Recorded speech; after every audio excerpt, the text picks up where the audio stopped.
नमस्कार, मैं रोहित कुमार। आप न्यूज़ नेशन देख रहे हैं। सरकार भले ही दावा कर रही है कि बिहार में सब कुछ ऑल इज वेल है, लेकिन स्थिति यह है कि हर दिन सैकड़ों की संख्या में मरीजों की मौत सिर्फ और सिर्फ ऑक्सीजन नहीं मिलने से हो रही है। इस पर अब हाईकोर्ट ने सख्त रुख इख्तियार कर दिया है। पटना हाईकोर्ट की तरफ से स्पष्ट किया गया है कि हर दिन सरकार को ऑक्सीजन की आपूर्ति का ब्यौरा देना होगा।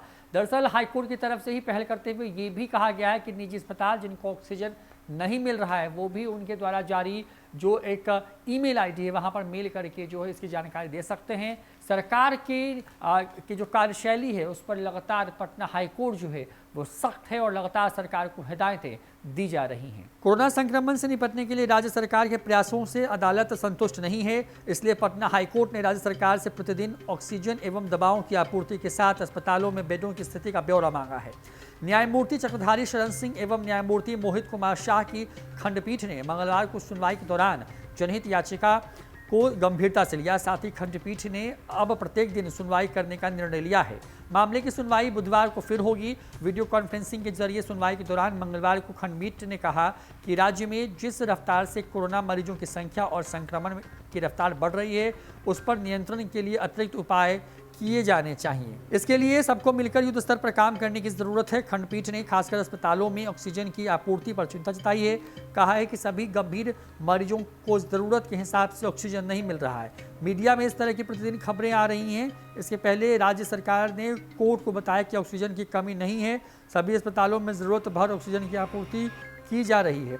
हालांकि सदर अस्पताल की इस रिपोर्ट से संतुष्ट नहीं है और निर्देश दिया है कि ऑक्सीजन की कमी के चलते किसी की भी जान नहीं जानी चाहिए। इसी क्रम में अदालत ने राज्य सरकार को निर्देश दिया है कि हर दिन किस अस्पताल में कितनी मात्रा में ऑक्सीजन की आपूर्ति की जा रही है उसका पूरा ब्यौरा अदालत को बताया जाए। इसके साथ ही यह भी बताया जाए कि राज्य में कितनी संख्या में बेड हैं और जीवन रक्षक दवाओं की आपूर्ति की क्या स्थिति है। खंडपीठ ने कहा है कि दवाओं एवं ऑक्सीजन की कालाबाजारी की खबरें भी आ रही हैं। सरकार इस पर ध्यान दे और ऐसे लोगों पर कठोर कार्रवाई करे।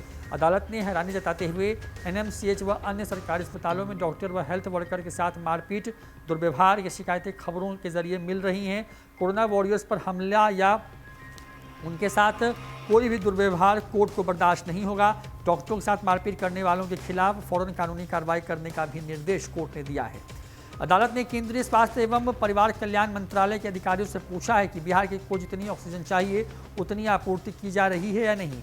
आवंटित कोटे में कटौती तो नहीं की जा रही है। साथ ही केंद्रीय टीम को राज्य के कोरोना अस्पतालों का निरीक्षण लगातार करने का भी निर्देश पटना हाईकोर्ट की तरफ से दिया गया है। खंडपीठ की तरफ से पटना एम्स के डॉक्टरों की अगुवाई में गठित 3 सदस्यीय कमेटी को विशेष शक्ति देते हुए पटना के तमाम कोविड अस्पतालों में ऑक्सीजन की आपूर्ति, बेडों की व्यवस्था और रोजाना कितनी जांच हुई इसकी जानकारी प्रतिदिन लेने की जिम्मेदारी दी गई है। साथ ही राज्य के स्वास्थ्य महकमे के प्रधान सचिव को कहा गया है कि राज्य के सभी कोविड अस्पतालों के अधीक्षकों को निर्देश दें कि वो इस कमेटी के मांगने पर सही आंकड़ा प्रस्तुत करें। इस संदर्भ में राज्य स्वास्थ्य समिति, निदेशक, प्रमुख स्वास्थ्य सेवाएं एवं अन्य आला अधिकारियों को भी निर्देश दिया गया है कि वो कमेटी को सहयोग करेंगे। तो पटना हाईकोर्ट सख्त है। लगातार खबरें ऐसी आ रही हैं कि बिहार के अस्पतालों में ऑक्सीजन नहीं है, बेड नहीं है और दवाएं नहीं है, और जो दवाएं हैं वो कालाबाजारी करके बेची जा रही हैं। इन तमाम चीज़ों पर पटना हाईकोर्ट बेहद सख्त हुआ है। पटना हाईकोर्ट की खंडपीठ ने सुनवाई करते हुए एक विशेष कमेटी बना दी है और अब हर दिन नीतीश सरकार को इस बात की जानकारी देनी होगी कि बिहार में अस्पतालों की स्थिति क्या है, वहां पर कितने बेड खाली हैं, ऑक्सीजन की आपूर्ति हो रही है या नहीं, और दवाओं की आपूर्ति को लेकर के क्या व्यवस्था चल रही है और उसकी आपूर्ति किस तरीके से हो रही है।